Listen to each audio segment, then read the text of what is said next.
Arizona Territory, 1875. The last light of day filtered through the ponderosa pines, casting long shadows across the forest floor. Yates McKinnon dismounted his dun gelding and rubbed his aching back. At 25, he should not feel this old, but 3 days of hard riding had left him sore in places he did not know could hurt. He had fled the mining town of Prescott after a drunken miner had accused him of cheating at cards, an accusation that had nearly cost him his life. "Just you and me now, rascal," Yates said to his horse, patting the animal's neck. The way it should be. Yates believed that a man survived the frontier alone. Trust meant vulnerability, and vulnerability got men killed out here where the law was scarce and justice scarcer. His father had trusted his business partner, only to be shot in the back for his claim. His mother had trusted the doctor to save her from fever, only to be buried 6 days later. At 16, Yates had learned the cruel lesson of the West: rely on yourself and expect nothing from others. Now, alone in the wilderness between territories, he felt something close to peace. The towering pines provided shelter, the bubbling creek nearby promised water, and the absence of people meant absence of betrayal. He would rest here tonight and continue northward tomorrow, perhaps find work at one of the ranches in Colorado Territory. As he gathered kindling for a small fire, Yates could not ignore the prickling sensation at the back of his neck, the feeling of being watched. He scanned the forest, seeing nothing but trees and shadows, yet the sensation remained. The wilderness itself seemed to hold its breath. Unknown to Yates, Marisol Lightfoot moved like a ghost through the trees, tracking his every movement. At 22, she was as lethal as she was beautiful. Her long black hair hung in a thick braid down her back, and her doeskin dress bore the intricate beadwork of her mother's Apache heritage. Her father had been an American cavalry officer who had fallen in love with an Apache woman, creating a daughter who existed between two worlds, belonging fully to neither. Marisol had been watching the cowboy for hours, curious about this man who rode alone through the dangerous borderlands. Most white men traveled in groups for protection. This one seemed different, cautious but not fearful, armed but not threatening. The way he handled his horse spoke of kindness rarely seen among the cowboys and soldiers who brought nothing but trouble to her people. The next morning, Yates woke to find his saddlebags open and his meager provisions disturbed. Nothing was missing, but someone had clearly examined his belongings. His hand instinctively went to his revolver. "I would not," came a clear, female voice from behind him.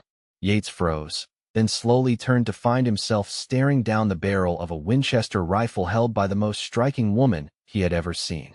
Her complexion hinted at mixed heritage, her features both delicate and fierce.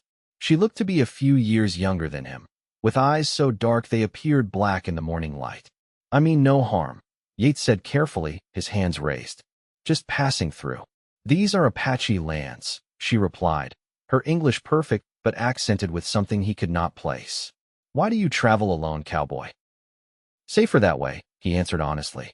"No one to disappoint you or stab you in the back." Something flickered in her eyes. Recognition, perhaps. "You trust no one?" "The frontier is no place for trust, miss. Only survival." Marisol lowered her rifle slightly. "My name is Marisol Lightfoot." "Yates McKinnon," he offered, still wary. Before either could speak again, the distant sound of hoofbeats interrupted their standoff.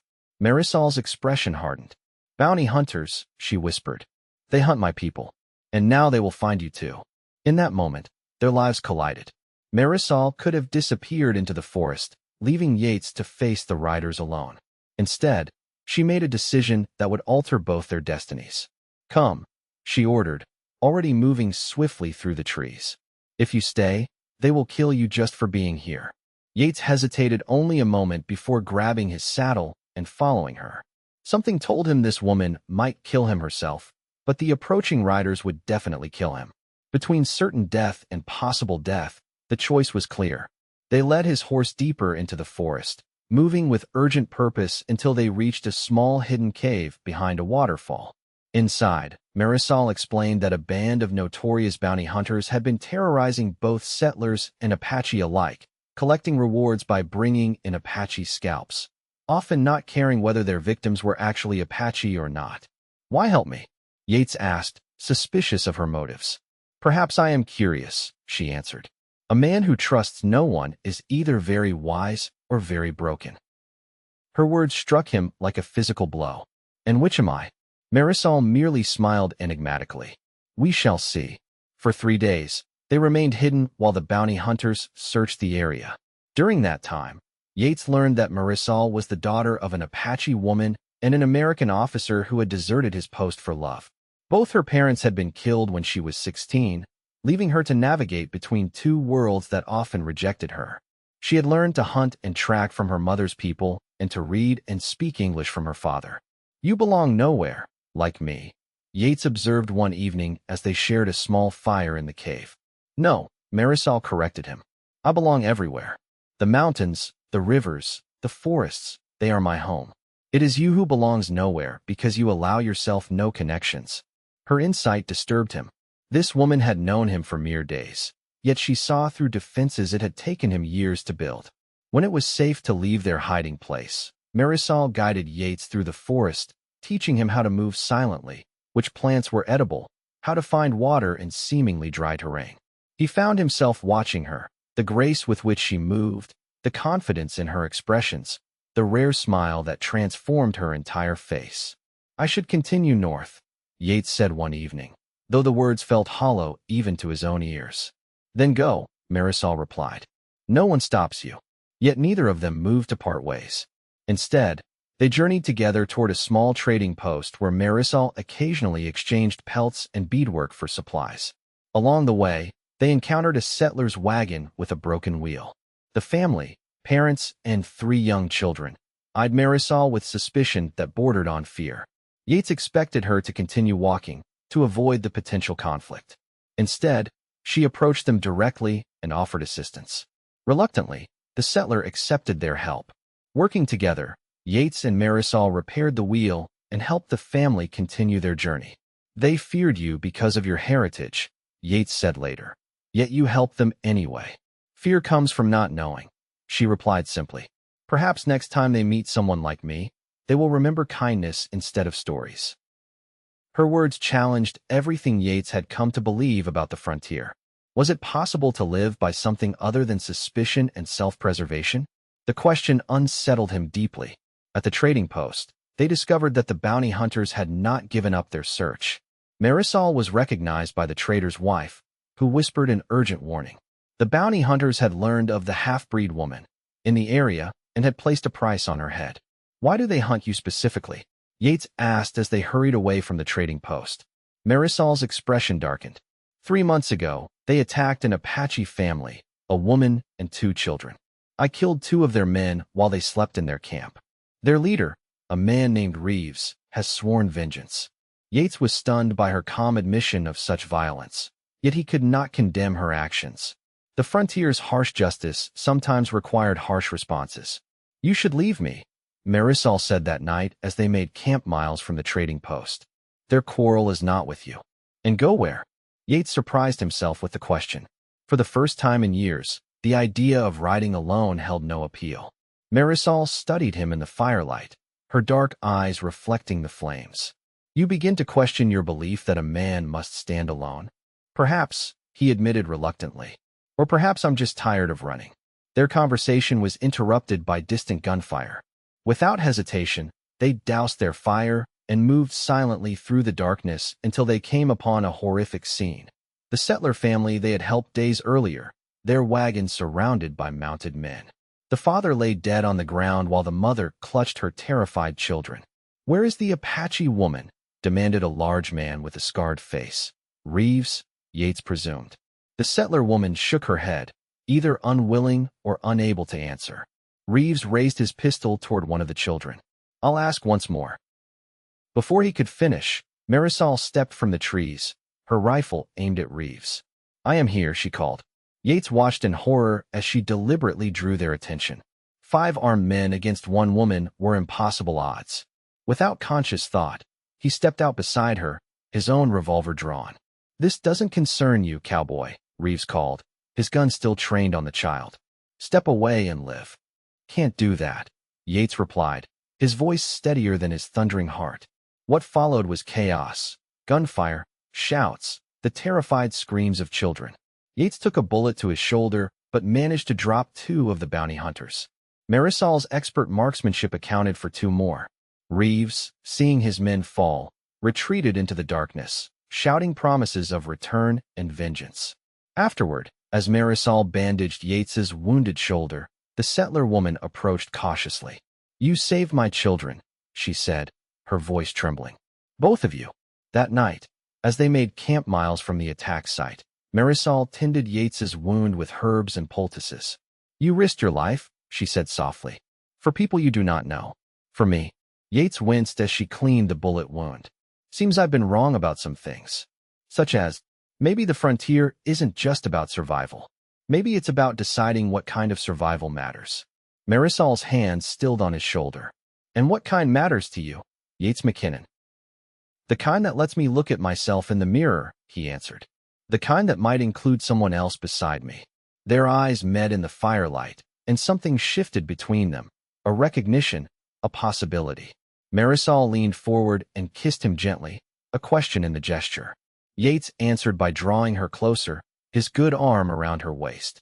For weeks they traveled together, moving northward but taking a circuitous route to avoid populated areas. Yates's shoulder healed slowly under Marisol's care. They developed a rhythm together, hunting, making camp, sharing stories beneath the stars. Yates told her of his parents' deaths, of his years drifting from ranch to ranch, town to town, never staying long enough to form attachments. Marisol spoke of her childhood caught between 2 cultures, of learning to create her own path when neither world fully accepted her. As summer turned to early autumn, Yates realized he had never felt so connected to another person, so understood. The loneliness that had been his constant companion for nearly a decade began to recede, like morning mist under sunlight. One evening, as they sat beside a mountain stream, Marisol suddenly grew quiet. "What troubles you?" Yates asked, reaching for her hand. "We approach Apache lands," she replied. "My mother's people. They will not welcome you. Because I'm white. Because you are a stranger. And because many men like you have brought death to them." The conversation was the first hint that their journey together might have an end, and the thought hollowed Yates's chest. The prospect of returning to his solitary existence after knowing Marisol's companionship was unbearable. "Then I will earn their trust," he said, though he had no idea how to accomplish such a task. Marisol smiled sadly. "It is not so simple." Before they could discuss further, a sound in the forest alerted them to danger. They drew their weapons simultaneously, falling into the defensive positions that had become second nature. From the trees emerged not bounty hunters, but 4 Apache warriors, their expressions grim and unwelcoming. They addressed Marisol in their language, ignoring Yates completely. Though he could not understand the words, the tension was clear. Marisol responded calmly, occasionally gesturing toward Yates. After several minutes, the apparent leader of the group nodded curtly and turned to leave, saying something final to Marisol. "What happened?" Yates asked when they were alone again. "They bring news," Marisol said, her face troubled. "Reeves and new men attack an Apache camp 3 days ago. Several dead, including children. The tribal council meets to discuss response. They say I should attend." "And me?" Her eyes met his. "They say a white man has no place in this discussion." The following morning, they reached the outskirts of the Apache encampment. Marisol was greeted with respect by some, wariness by others. Yates received nothing but suspicious glares. He was permitted to make camp at the edge of their territory, but forbidden to approach the main encampment. "I must go," Marisol said, clearly torn. "They need to know about Reeves, about his methods." "I understand," Yates replied, though her impending departure felt like a physical pain. "Will you return?" Marisol touched his face gently. "Yes. But what comes after? I cannot say." For 3 days, Yates remained in his isolated camp, occasionally glimpsing Marisol in the distance, but never able to speak with her. On the 4th day, she finally returned, her expression grave. "The council has decided," she announced. "They will move the camp deeper into the mountains, away from the routes Reeves might travel. They have asked me to guide them." Yates felt the world tilting beneath him. "And you agreed. They are my mother's people. I cannot abandon them." "And what of us?" The question escaped before he could stop it. Marisol's eyes softened. "The council elder said something that made me think." He said that in our traditions, when a woman chooses a husband, she must first prove he is worthy, strong enough to provide, brave enough to protect, wise enough to listen. She must hunt him, test him, and then decide. Yates felt his heart stutter. Is that what you've been doing with me? Testing me. Not intentionally, she admitted. But perhaps fate has been testing us both. Before Yates could respond, a young Apache boy ran into their camp, shouting urgently at Marisol.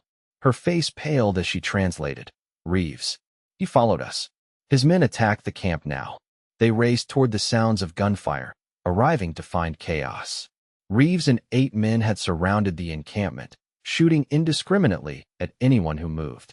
The Apache warriors fought back fiercely, but they were outgunned and caught by surprise. Yates and Marisol separated, each finding positions from which to fire upon the attackers. Yates managed to wound 2 of Reeves's men before he spotted Reeves himself dragging a young Apache girl toward his horse. Without hesitation, Yates broke cover and charged, tackling the larger man to the ground. The fight was brutal and desperate. Reeves outweighed Yates by 50 pounds and fought with the savagery of a man who killed for profit and pleasure. Yates took blows that made his vision blur, but he fought with the knowledge that more than his own life depended on the outcome. When Reeves drew a knife, Yates caught his wrist, struggling to keep the blade from his throat. Just as his strength began to fail, a gunshot rang out, and Reeves collapsed. Marisol stood above them, rifle still raised, her eyes cold as she gazed at the man who had terrorized her people. The remaining bounty hunters, seeing their leader fall, retreated into the forest, pursued by Apache warriors. The attack was over, but the cost had been high. 3 Apache dead, including an elder, and many more wounded.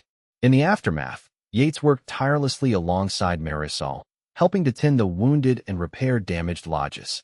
The Apache, who had regarded him with suspicion only hours before, now accepted his presence with grudging appreciation. His willingness to fight for them, to bleed for them, had earned a measure of respect. That night, as the camp settled into an uneasy sleep, Marisol found Yates sitting alone by a small fire, his body aching from the fight with Reeves. "The council wishes to speak with you tomorrow," she said, sitting beside him. "To tell me to leave?" Yates asked, resigned to the possibility. "No." Marisol took his hand. "To thank you, and to hear what your intentions are." "My intentions?" "Toward me," she clarified, her voice soft in the darkness. "The elder says I have hunted you through the forest, fought beside you in battle, and now must declare my choice." Yates's breath caught. "And what is your choice, Marisol?" She met his gaze steadily, the firelight illuminating the certainty in her eyes. "I choose you, Yates McKinnon, if you will have me." The words he had never expected to hear, never allowed himself to want, now hung in the air between them.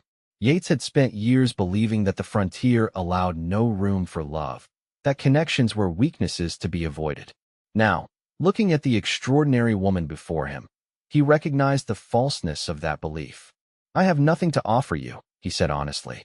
"No land, no home, no wealth." "I do not want those things," Marisol replied.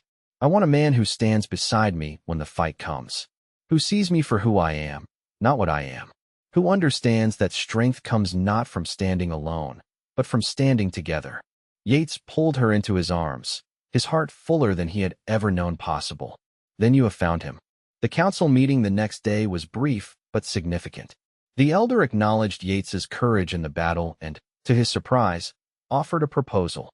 The Apache would grant them land at the edge of their territory, land with good water and hunting, where they might build a life together. The council believes that having friends who understand both worlds may be valuable in the changing times, Marisol translated, her eyes bright with unexpected joy. By spring of 1876, Yates and Marisol had built a small but sturdy cabin on the land gifted to them. They were married in a ceremony that honored both her Apache heritage and his Christian upbringing. The settlers from nearby territories initially regarded their union with suspicion, but as word spread of their actions against Reeves and his bounty hunters, they gained a cautious acceptance. Yates took work breaking horses for ranches to the north, while Marisol traded her beadwork and medicines with both settlers and Apache. Their home became a unique middle ground where people from both worlds occasionally found common ground. On a warm evening 5 years later, Yates sat on the porch of their expanded cabin, watching as Marisol taught their 4-year-old daughter, Elena, to identify edible plants in their garden. Their 2-year-old son, Thomas, slept peacefully in a cradle nearby. The sight filled Yates with a contentment he once would have thought impossible on the frontier.